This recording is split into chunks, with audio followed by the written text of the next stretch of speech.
Hello students, welcome to our YouTube channel spectrum chemistry.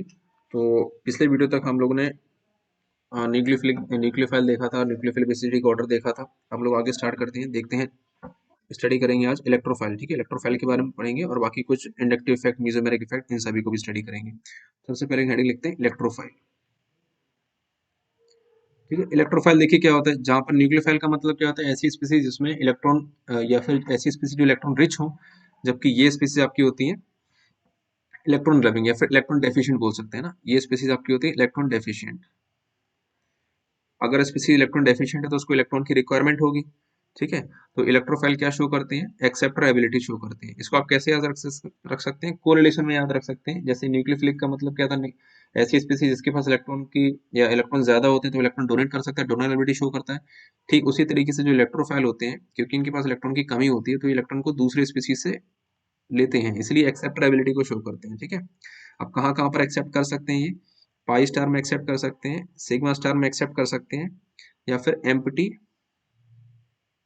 Empty P या फिर D orbital, इन सभी में ये एक्सेप्ट कर सकते हैं। ठीक है, इसके बाद देखिए, इसके बाद हम लोग देखते हैं इलेक्ट्रोफाइल कौन कौन से किस किस किन किन को हम लोग इलेक्ट्रोफाइल्स बोलते हैं, क्या क्या कैटेगरीज होती हैं इनकी। तो इलेक्ट्रोफाइल विद पॉजिटिव चार्ज, ऐसे इलेक्ट्रोफाइल्स होते हैं जिनके पास आपको पॉजिटिव चार्ज देखने को मिल जाएगा। जैसे न्यूक्लियोफाइल आपके नेगेटिव होते हैं, एनायनिक चार्ज, ऐसे आपके एनायनिक फाइल्स आपके होते हैं। एग्जाम्पल के लिए देखिए H प्लस, इलेक्ट्रॉन की कमी है इस पर। Ag प्लस, इनको लुईस एसिड्स भी बोलते हैं। Mg2 प्लस, Na प्लस और NO2 प्लस। ठीक है, सेकंड हमारे पास आते हैं न्यूट्रल इलेक्ट्रोफाइल्स, यानी कि जिन पर कोई चार्ज आपको नहीं देखने को मिलेगा लेकिन फिर भी इनकी जो इलेक्ट्रॉन काउंट होगी वो कम रहेगी। ठीक है, यानी इनको इलेक्ट्रॉन की रिक्वायरमेंट रहती है। एग्जाम्पल क्या है, BH3, ठीक है, PCl3, ठीक है, TiCl4, ठीक है, ZnCl2, FeCl2, FeCl2, है ना। और जैसे ये भी लिख सकते हैं आप इसको इस तरीके से, यहाँ पर इसकी पाई स्टार वेकेंट है तो ये पाई स्टार में एक्सेप्ट कर सकता है। ठीक है, तो इस तरीके से मैंने एक एग्जाम्पल लिखे आपके। तो ये तो मैंने अभी आपको बताया। अब कुछ न्यूक्लियोफाइल ऐसे भी होते हैं जो एम्बिडेंट नेचर के होते हैं, है ना। सॉरी, मैं बार बार न्यूक्लियोफाइल बोल रहा हूँ, इलेक्ट्रोफाइल की बात कर रहे हैं ना यहाँ पर हम लोग। एम्बिडेंट इलेक्ट्रोफाइल्स होते हैं। ठीक है, इलेक्ट्रोफाइल भी एम्बिडेंट हो सकते हैं, न्यूक्लियोफाइल भी एम्बिडेंट हो सकते हैं। जैसे एम्बिडेंट, अगर हम न्यूक्लियोफाइल की बात करें, एम्बिडेंट का मतलब क्या है, एक ही न्यूक्लियोफाइल में अगर एक से ज्यादा एटम्स हैं जो इलेक्ट्रॉन को डोनेट कर सकते हैं, वो एम्बिडेंट नेचर के बोले जाते हैं। जैसे कि एग्जांपल के लिए देखिए HCN, तो इस पर तो नेगेटिव चार्ज है लेकिन सल्फर के पास भी तो लोन पेयर होते हैं, ये भी डोनेट कर सकता है। ठीक है, HCN कह लो, CN कह लो, CN भी कह सकते हैं हम लोग, है ना, NO2 कह लो, तो ये आपके एमिडेंट न्यूक्लियोफाइल्स हो गए। ठीक इसी तरीके से एमिडेंट इलेक्ट्रोफाइल्स भी हो सकते हैं जिनके पास एक से ज्यादा दो स्पीसीज, जैसे कि मान लो मैंने ये एग्जांपल लिखा, तो ये आपका एमिडेंट है क्योंकि यहाँ पर ये वाला बॉन्ड भी आपका एक्सेप्ट कर सकता है पाई स्टार में, यानी कि कहने को ये लिख सकते हैं C double bond O pi star, या फिर हम लिखेंगे C double bond C pi star, दोनों ही जगह एक्सेप्ट हो सकता है। ठीक है, आई होप आपको यहाँ तक थोड़ा बहुत क्लियर हुआ होगा। इसके बाद हम लोग स्टार्ट करते हैं अपना इंडक्टिव इफेक्ट। ये इफेक्ट काफी इंपॉर्टेंट है, यहीं से आपके क्वेश्चंस जो हैं, हालांकि है तो पूरी जियो से इंपॉर्टेंट लेकिन कुछ टॉपिक्स फिर भी इसमें होते हैं, इंपॉर्टेंट होते हैं। और ऑर्गेनिक में क्या है, सभी चीजें इंटर रिलेटेड हैं, तो जब अगर आप एक भी चीज को छोड़ेंगे तो उससे कोई काम बनेगा नहीं आपका, है ना। तो आपको सभी पढ़ के चलना पड़ता है। तो इंडक्टिव इफेक्ट क्या होता है, ऐसा इफेक्ट ये डिस्टेंस डिपेंडेंट होता है। सबसे पहले पॉइंट तो ये है, यानी कि डिपेंड करता है डिस्टेंस कैसी है। ठीक है, तो सबसे पहला पॉइंट इसका है, ये वाला इफेक्ट आपके पास परमानेंट होता है, ये इफेक्ट होता ही होता है। ठीक है, सेकंड आपके पास ये दोनों में ऑपरेट होता है, सैचुरेटेड की बात करें यानी कि सिंगल बॉन्डेड स्पीसीज, या फिर अनसैचुरेटेड यानी कि डबल और ट्रिपल बॉन्डेड स्पीसीज। ठीक है, सभी के लिए एप्लीकेबल रहता है ये। ठीक है, और थर्ड हमारा ये इंडक्टिव इफेक्ट जनरेट कैसे होता है, इलेक्ट्रोनेगेटिविटी डिफरेंस के बीच वजह से, है ना। तो आप लिखेंगे जनरेशन क्या है इसका, या रीजन क्या है इंडक्टिव इफेक्ट का, कॉज क्या है, इलेक्ट्रोनेगेटिविटी डिफरेंस। ठीक है, जहां से क्या जनरेट होती है, पोलैरिटी पोलैरिटी डिसऑर्डर जनरेट होता है। ठीक है, जैसे कि मान लीजिए कार्बन है और नाइट्रोजन के बीच में बॉन्ड बना हुआ है, हमें पता है जो electronegativity of nitrogen is greater than carbon, तो इसके बीच में, हालांकि दोनों के बीच में जो कोवलेंट बॉन्ड बना है, लेकिन जो नाइट्रोजन है वो इस इलेक्ट्रॉन को अपनी तरफ पुल करके रखेगा। ठीक है, इस तरीके के ग्रुप क्या होते हैं, ऐसे ग्रुप्स जो कार्बन से इलेक्ट्रॉन डेंसिटी को विड्रॉ कर रहे हैं, इलेक्ट्रॉन डेंसिटी को क्या कर रहे हैं, विड्रॉ कर रहे हैं ना, तो ऐसे ग्रुप्स को हम लोग बोलते हैं electron withdrawing group.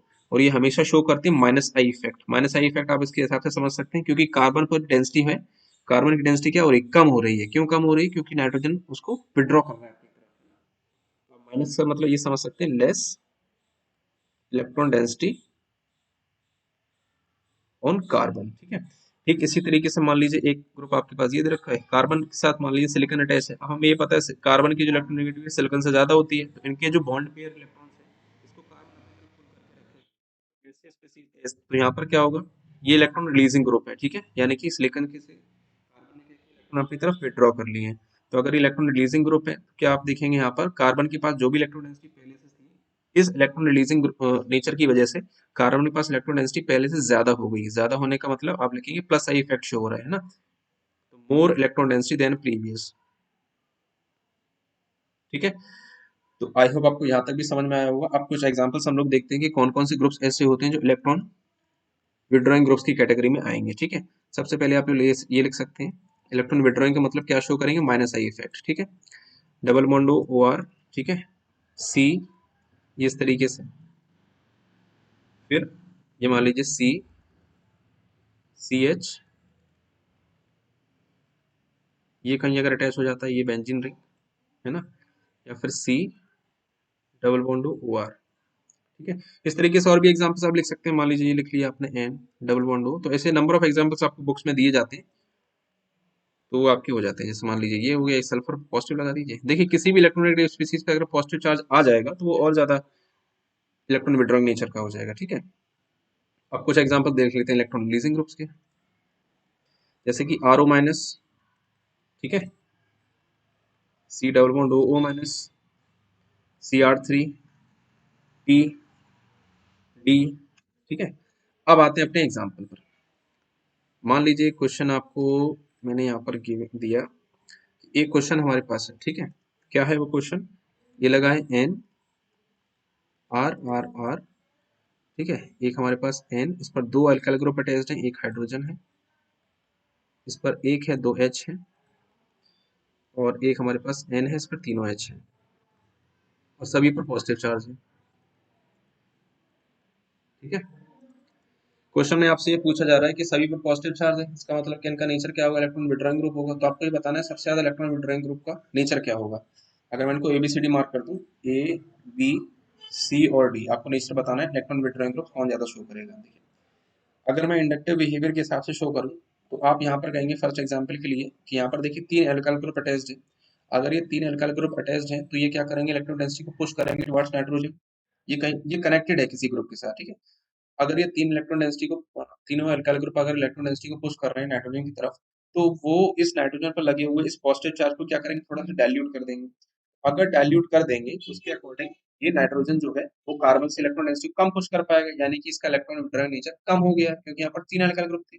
Same reason के अकॉर्डिंग यहाँ पर देखिए दो है तो थोड़ा और कम पुश करेगा, ये एक है यहाँ पर बिल्कुल नहीं है। तो इसके अकॉर्डिंग अगर आप लगाएंगे इसका ऑर्डर इलेक्ट्रॉन विड्रॉइंग नेचर का या फिर माइनस आई इफेक्ट का, ठीक है, तो माइनस आई इफेक्ट का अगर हम ऑर्डर लगाएंगे तो आप इस ऑर्डर को इस तरीके से लगाएंगे। सबसे पहले कहेंगे कि ए का सबसे कम है, फिर बी का, फिर सी का, फिर डी का। अगर आपने ये ऑर्डर लगाया तो ये ऑर्डर आपका हो जाएगा गलत, क्योंकि हमारा तो ये तो बेसिक रीजन था।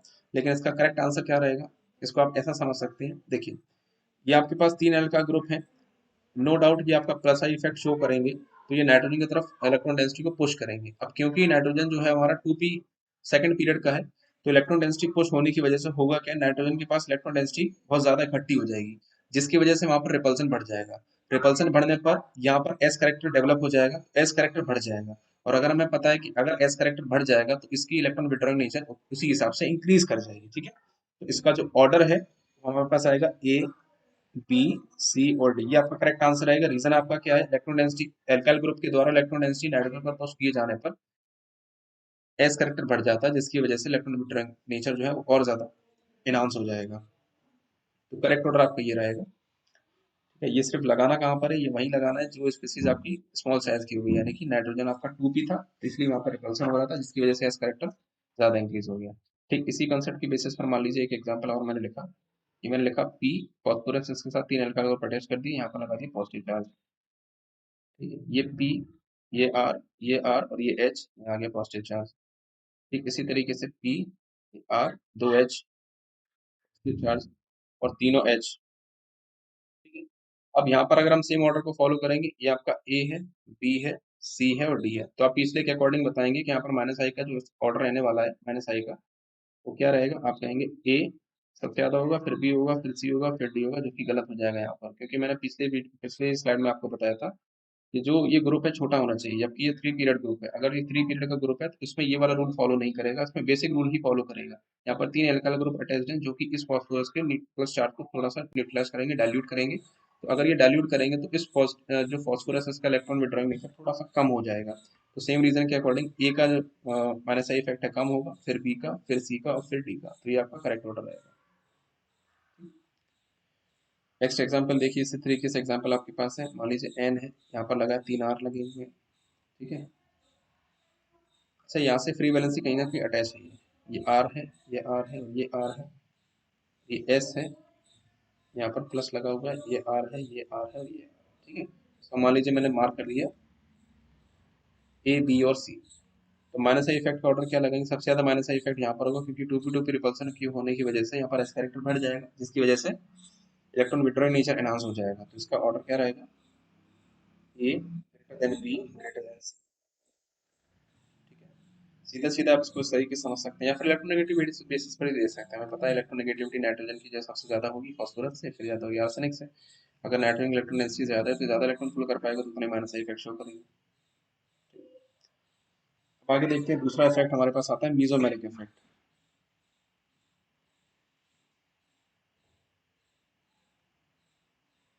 मीजोमेरिक इफेक्ट, इसको हम लोग रेजोनेंस इफेक्ट भी बोल सकते हैं।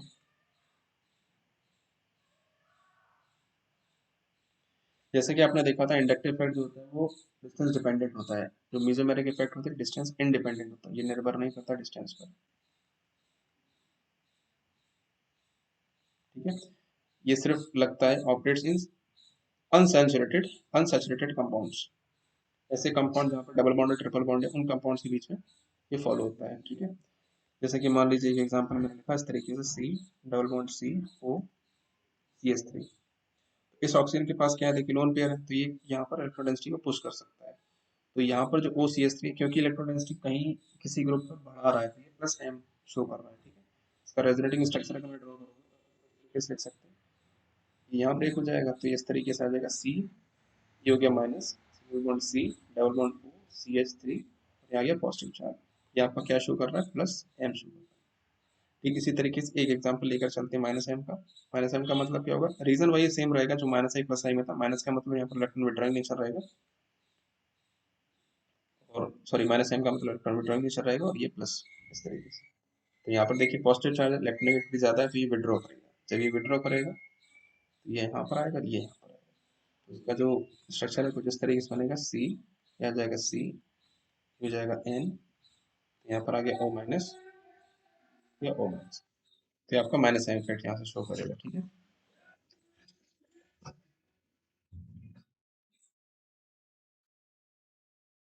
तो अब देखिए, अगर देखो ये तो हमने तब बताया था, ये अगर अनसैचुरेटेड स्पीसीज में लगा है। ठीक है। अगर मान लीजिए इस ओ सी एस थ्री ग्रुप को अगर मैं कनेक्ट कर देता हूँ ऐसी स्पीसीज के साथ जिसमें सिंगल बॉन्ड है, तब यहाँ पर ये प्लस एम शो ही नहीं कर पाया, क्योंकि प्लस एम मेसोमेरिक इफेक्ट को शो करने के लिए क्या होना चाहिए, डबल बॉन्ड अनसैचुरेटेड का होना बहुत जरूरी है। तो प्लस एम तो शो करेगा नहीं। अब ओ सी एस थ्री क्या है, ऑक्सीजन है, इलेक्ट्रोनेगेटिव है, क्या इसका इसका नेचर कैसा रहेगा, माइनस आई इफेक्ट शो करेगा। ठीक है। तो ये अब इस कार्बन से इलेक्ट्रॉन डेंसिटी को अपनी तरफ क्या करेगा, पुल करेगा। जब ये पुल करेगा तो ये माइनस आई इफेक्ट शो करेगा। ठीक है। क्लियर है यहाँ तक। अब देखिए क्वेश्चन डिस्कस करते हैं जिसमें हम लोग ये सीखेंगे, या फिर पहले देखिए ओके डिस्कस ही करते हैं। यहाँ पर स्टेबिलिटी देखेंगे कार्बोकेटाइन की। ठीक है ना। तो जैसे ये हमारे पास बना है फर्स्ट एग्जांपल, ये फर्स्ट पार्ट दे रखा है इस तरीके से, बेंजीन रिंग लगी है, और ये आपके पास सी है, इधर एच है, यहाँ पर एच है, ये लगा है ओ सी एच थ्री। ठीक है। देखो ये लगा हुआ है, ये सी, यहाँ एच है, ये एच। अच्छा यहाँ पर कार्बोकेटाइन है ना, तो ये पॉजिटिव चार्ज यहाँ पर लगा हुआ है, इस कार्बन पे भी पॉजिटिव चार्ज है। इस तरीके से ये लगा है O C H three C H A H, और एक और आपका बना हुआ है इस तरीके से, सी प्लस प्लस और ये एच एच और ये प्लस और यहाँ पर लगा है, इसकी हम लोग नेमिंग कर देते हैं, ये आपका ए है, ये बी है, ये सी है और ये डी है।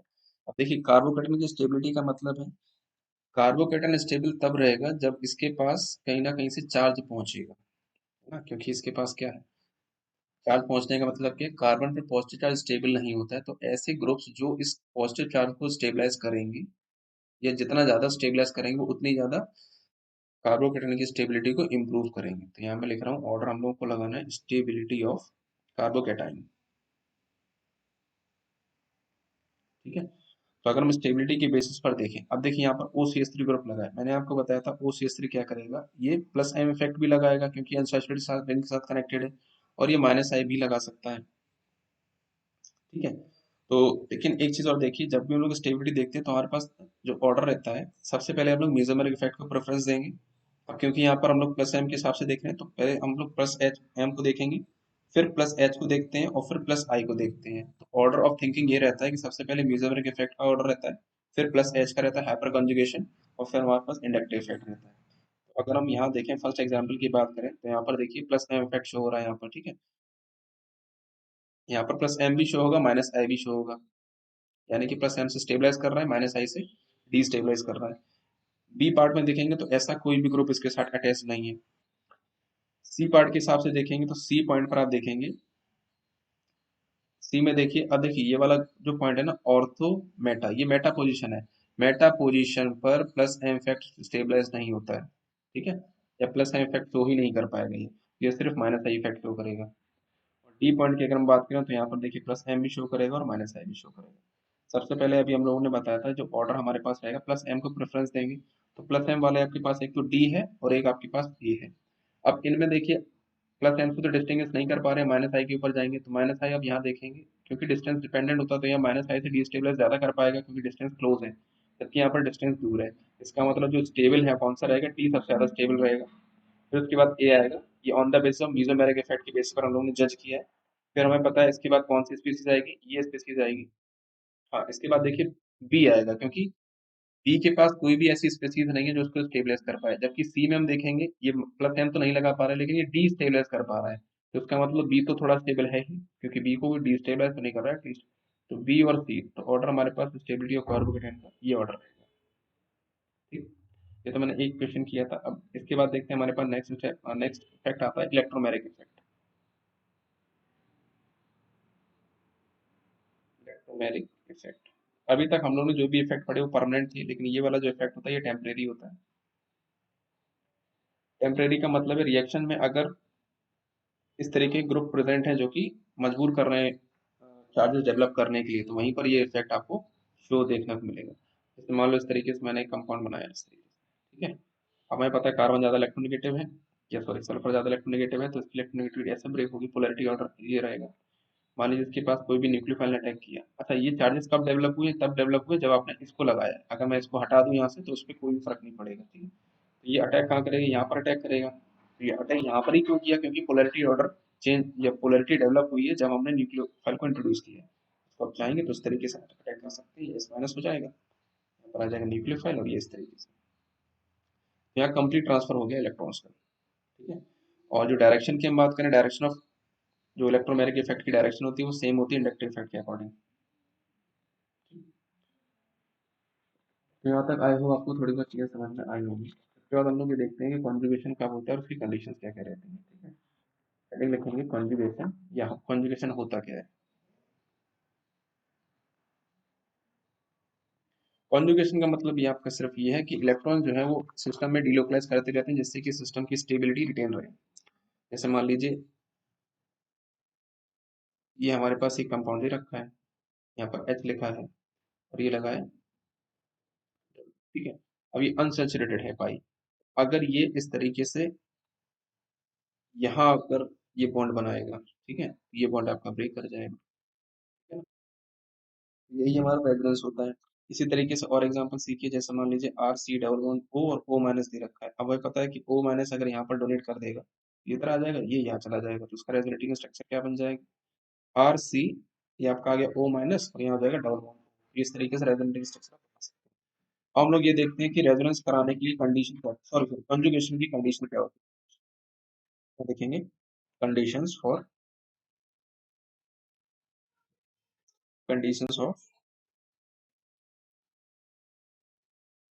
कॉन्जुगेशन। ठीक है, सबसे पहले प्रॉपर्टी है कि जितने भी एटम्स हैं सभी सभी sp2 हाइब्रिडाइज होना चाहिए। sp2 हाइब्रिडाइज होने का मतलब कि जितने भी एटम्स हैं वो आपका स्ट्रक्चर प्लेनर होना चाहिए, क्योंकि जब तक स्ट्रक्चर प्लेनर नहीं होगा, ऑर्बिटल्स एक प्लेन में नहीं होंगे, तब तक इलेक्ट्रॉन्स का ट्रांसफर नहीं हो सकता है या फिर कॉन्जुगेशन में टेक पार्ट नहीं कर सकते। सबसे पहले प्रॉपर्टी, ऑल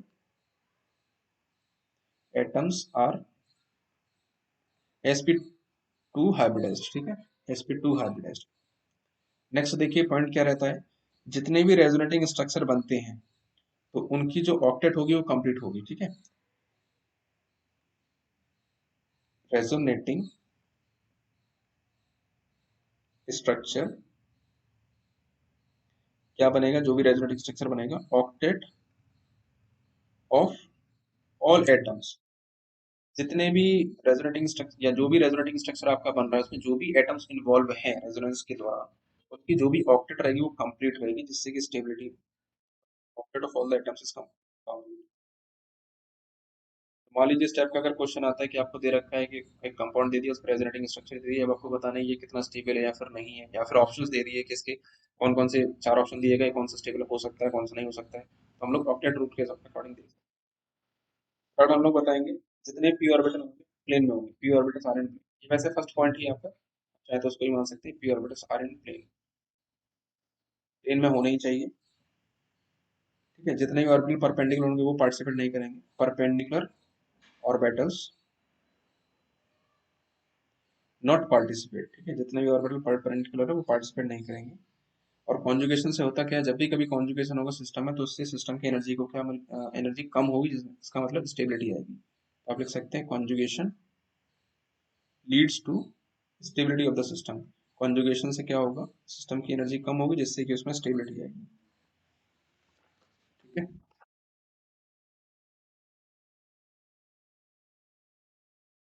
तो आई होप आपको यहाँ तक ये लेक्चर जरूर समझ में आया होगा। तो जैसा भी आपको समझ में आया कमेंट जरूर कीजिएगा। All the best for exams.